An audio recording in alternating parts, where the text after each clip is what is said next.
61 years later. Hello, everybody. This is your boy, the Almighty Green Talent, bringing you some news. And guess what? The Eagles will be playing the LA Rams. Will be this coming Sunday. I think it's afternoon. No, it's an evening game. I think it's a 3 o'clock game, 3:35, 3:40, something like that. The Rams have beaten the Minnesota Vikings. Now, I don't understand this. I mean, the situation is this here. I mean, how in the heck you want to be in 14-3 in the regular season and to get beat by a team that ain't even that not even that was a wild card team. The Rams didn't even win the division, but you lose to a team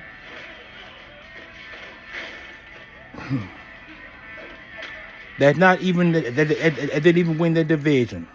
That's really, really sad, considering you had all these propagandas of being the go. Really? Now, the table is set.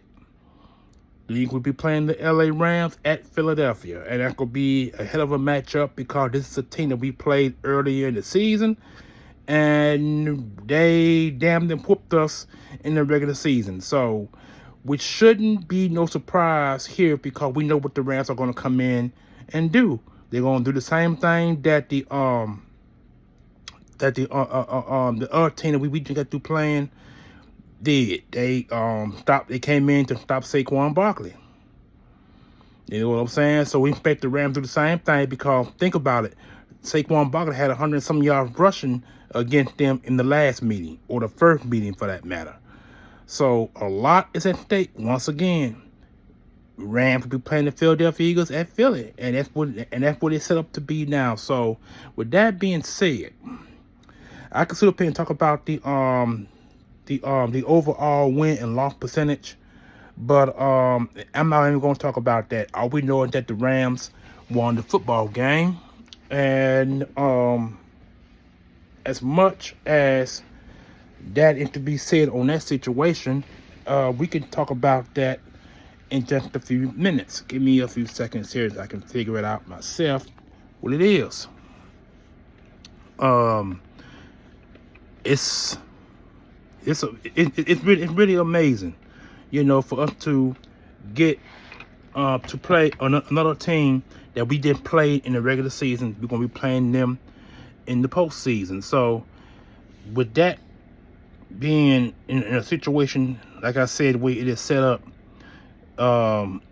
it really doesn't serve no purpose, and to sit here and to wonder about the overall perspective of the team that we're about to face. So let me get a situation thing solved here. I'm trying to look on my computer here now so I can see what I'm looking at here. Hold on, get all these out the way. I really want to do that, but I got no choice but to do that. So the internet. Okay. Hold on. Good, here we go. All right. Come on, there we go. LA Rams. There we go. Okay, here it is. The Rams beat the Minnesota Vikings 27-9. That is the game itself. And so let's talk about the statistics of the situation. Let me see the players. Hold on, that ain't telling me nothing there.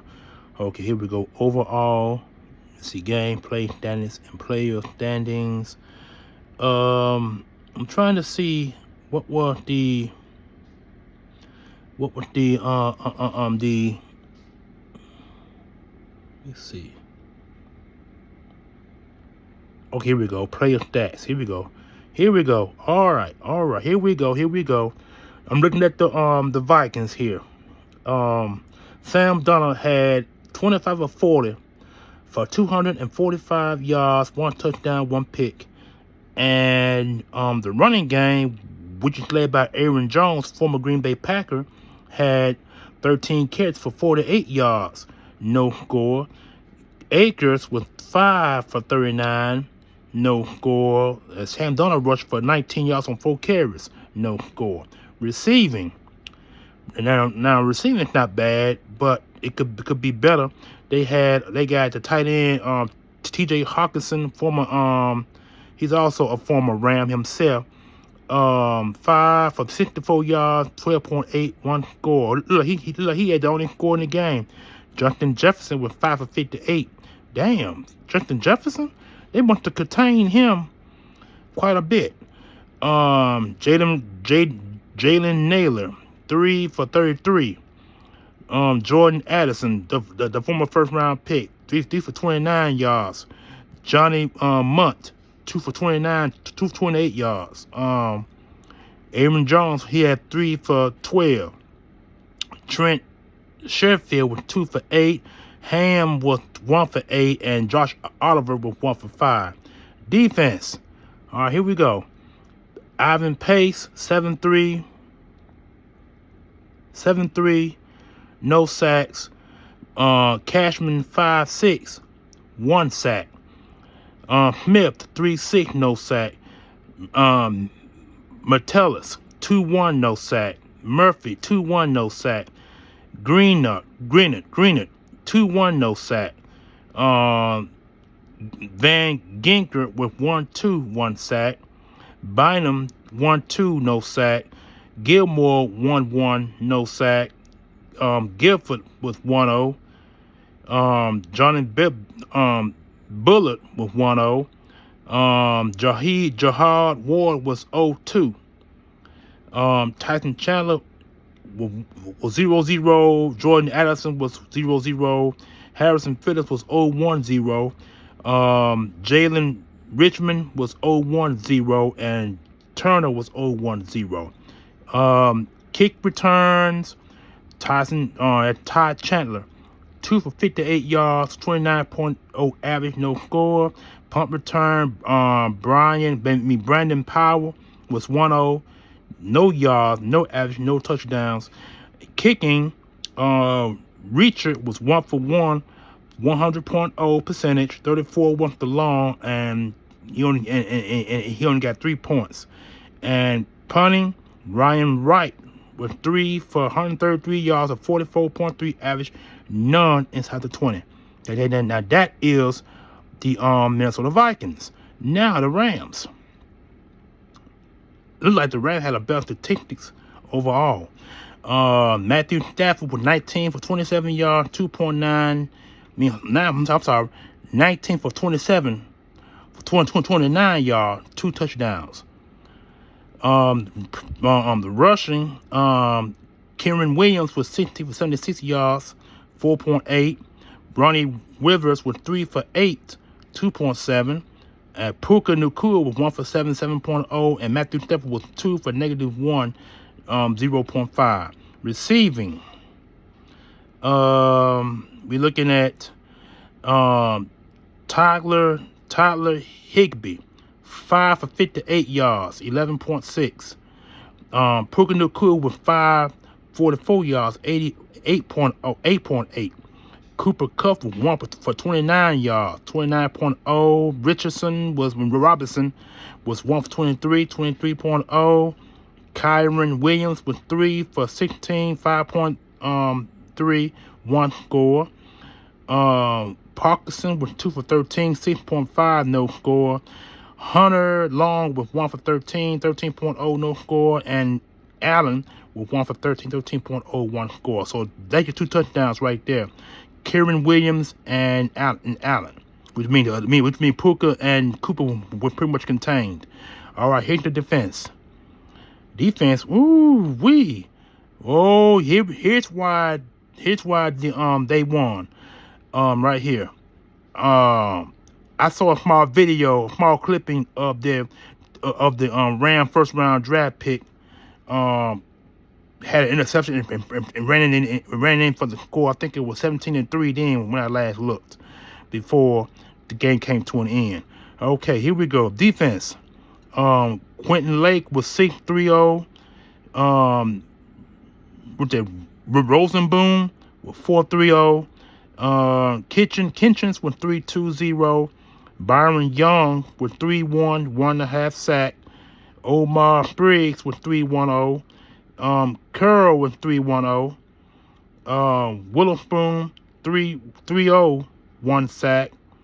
Witherspoon, that's the Ram first round draft pick at cornerback. McCullough was 2-4-0-0.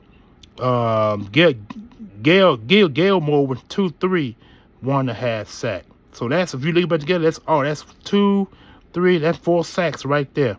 And then Coble Turner was 2 sacks. So that's 6 sacks there.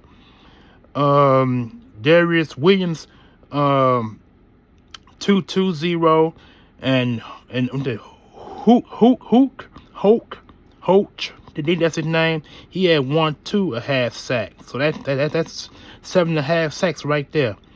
Tyler Davis 1-2-0, and then Durant was 1 sack and an interception. Wow, that's 8 sacks, I believe. I'm gonna go back and recount. Here's the guy I'm talking about here. Gerard Verse with 1-1-0 and 0.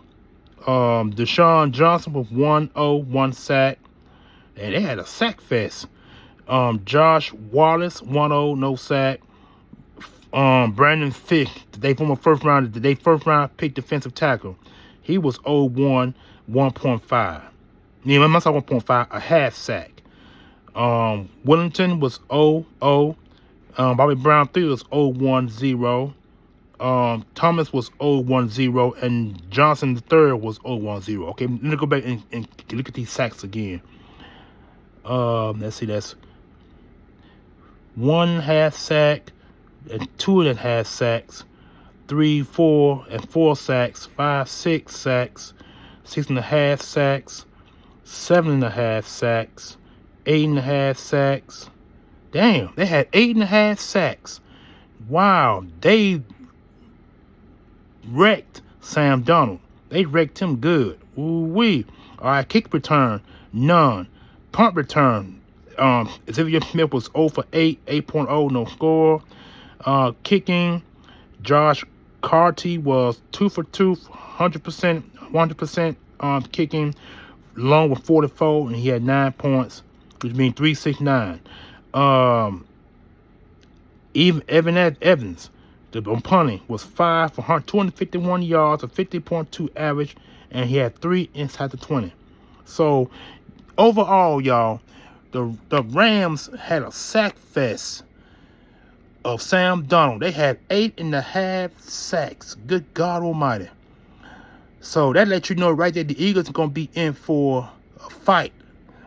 Right there, it's self-evident. We are in for a fight, y'all. We might want to get ready. This Ram team is gonna bring it, and we're going to hold our own, our very own against this defensive front, because we faked this team once before, and they got to Hurts, I think 4 times the first time we met him, I believe. That boy, let me see. Let me go back and see. And I know Fisk had a sack. If you guys remember, Fisk, he was pushed. I think he was pushed by Lane Johnson. Lane thought he pushed him out the way, but he had a turn and went inside and got the Hurts. So I remember that went down. So let me look again. I know Fisk had a sack. That boy named that first round. Yeah, Gerard Verse had a sack against him. Fisk had a sack, and 2 more other guys had a sack on Hurts in the first meeting in the regular season. So we're in for a battle, y'all. We might want to just get ready, because this is gonna be a fist fight. This is gonna be a slobber fight. What it is, I'm not sure. I mean, the Eagles should win the football game. This could be another low-scoring game, because this Rams team is not gonna let the Eagles put up 20-some points like the last time we faced them. And this could be a close game. This could be an average, close game against this Ram team. They finna bring it. This team's gonna bring it, and they are a loyal seed, and they finna bring it. So just to let you guys know, please do not bet. I'm talking I bet, but do not predict points on this game. A lot of y'all guys did that crap in the last game that we just played and won. So this Rams team, please stop predicting these teams. Stop predicting these games. It makes no sense because some of you guys predict for fun, and some of you guys predict for some other obvious reason. I don't even understand why. But I do know I don't predict. Last time I predict, I kind of didn't feel comfortable at the last few times that I bet it, and it didn't go well for me. So, but some of you guys out there betting, and it makes no sense to me. That's why I put up a post last week, this past Sunday. Y'all really need to stop betting and not betting. Stop predicting these games by points and by the spread. Let that crap go. Let it go, please. All right. Anyway, this is your boy, the Almighty Green Talents, giving you the update of the game because we'll be playing the Rams in Philadelphia. It could be another thump, a slobber naga. It could be another slobber naga, knock 'em up type game again. If it's gonna be, it could be a force. So get ready, y'all. We in for a war. This is your boy, the Almighty Green Talents, bringing you the notes. Hope you guys get with the program because they're coming Sunday. It's going to be the Rams at Philadelphia. Another home game. And it's going to be a fight. Peace.